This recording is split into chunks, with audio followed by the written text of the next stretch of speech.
Family responsibilities നോക്കിക്കൊണ്ട് wealth create ചെയ്യാനായിട്ട് സാധിക്കുമോ? പലരും പറയുന്നത് ഞാൻ കേട്ടിട്ടുണ്ട്. കുട്ടികളുടെ പഠനം കഴിഞ്ഞിട്ടുണ്ടെങ്കിൽ തുടങ്ങാം, അതല്ലെങ്കിൽ ഈ വിവാഹം കഴിഞ്ഞതിന് ശേഷം ഞാൻ വെൽത്ത് ക്രിയേറ്റ് ചെയ്ത് തുടങ്ങാം, അല്ലെങ്കിൽ ഈ ലോണൊന്ന് തീർന്നോട്ടെ. പക്ഷെ സത്യം എന്താണെന്ന് അറിയാമോ? ഫാമിലി റെസ്പോൺസിബിലിറ്റീസ് ഒരിക്കലും പൂർണ്ണമായിട്ട് അവസാനിക്കുന്നില്ല എന്നുള്ളതാണ്. ഈ ചിന്ത കാരണം കൊണ്ട് തന്നെ നിങ്ങളുടെ വർഷങ്ങൾ ഒരുപാട് കഴിഞ്ഞു പോകുന്നത് നിങ്ങളോട്ട് അറിയുമില്ല.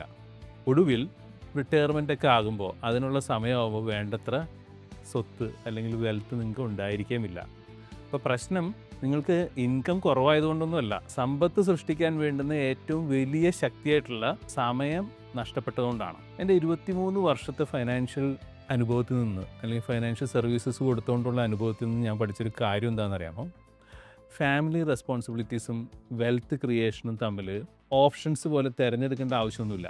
ഇന്നത്തെ ലൈഫ് സ്റ്റൈലും നാളത്തെ ലക്ഷ്യങ്ങളും ഏകദേശം ഒരുപോലെ സംരക്ഷിക്കുന്ന ഒരു ഫൈനാൻഷ്യൽ പ്ലാനിങ് റിപ്പോർട്ടാണ് നമ്മൾ തയ്യാറാക്കേണ്ടത്. അതുകൊണ്ട് തന്നെ ഞാൻ ഓരോ ഫാമിലീസിനോടും അവരുടെ ഇന്നത്തെ ലൈഫ് സ്റ്റൈലും നാളത്തെ ഫൈനാൻഷ്യൽ ഗോൾസും തമ്മിൽ ബാലൻസ് ചെയ്യുന്ന ഒരു സ്ട്രാറ്റജി ഡെവലപ്പ് ചെയ്യാനാണ് പറയാറുള്ളത്. നിങ്ങൾ ഇന്ന് മുതൽ ഈ 3 കാര്യങ്ങൾ തീർച്ചയായിട്ടും ചെയ്യണം. ഒന്നാമത്തത് എന്താണ്? പേ യുവർ സെൽഫ് ഫസ്റ്റ്. അത് തീർച്ചയായിട്ടും പാലിക്കണം. രണ്ടാമത്തത്, നിങ്ങളുടെ ഈ കുട്ടികളുടെ വിദ്യാഭ്യാസം, വിവാഹം, വിരമിക്കൽ, വീട് വാങ്ങിക്കൽ, ഇങ്ങനെയൊക്കെയുള്ള ഓരോ ഫൈനാൻഷ്യൽ ഗോൾസിന് വേണ്ടിയിട്ടുള്ള വ്യക്തമായിട്ടുള്ളൊരു ഫൈനാൻഷ്യൽ പ്ലാനിങ് തയ്യാറാക്കുക എന്നുള്ളതാണ്. മൂന്നാമത്തത്, വരുമാനം വർദ്ധിപ്പിക്കുകയും അസറ്റ്സ് നിർമ്മിക്കുകയും ചെയ്തുകൊണ്ടിരിക്കുക. അപ്പോൾ നിങ്ങൾ ഓർക്കേണ്ടത് എന്താണ്?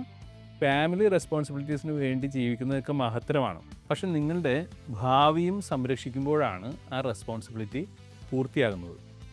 നിങ്ങളുടെ ഫാമിലി റെസ്പോൺസിബിലിറ്റീസും വെൽത്ത് ക്രിയേഷനും ഒരുമിച്ച് മുന്നോട്ട് കൊണ്ടുപോകുന്ന ഒരു വ്യക്തമായിട്ടുള്ള ഫൈനാൻഷ്യൽ പ്ലാനിങ് റിപ്പോർട്ട് നിങ്ങൾക്ക് വേണമെന്നുണ്ടെങ്കിൽ നിങ്ങൾ ഇന്ന് തന്നെ എന്നെ കണക്ട് ചെയ്യാനായിട്ട് നോക്കുക.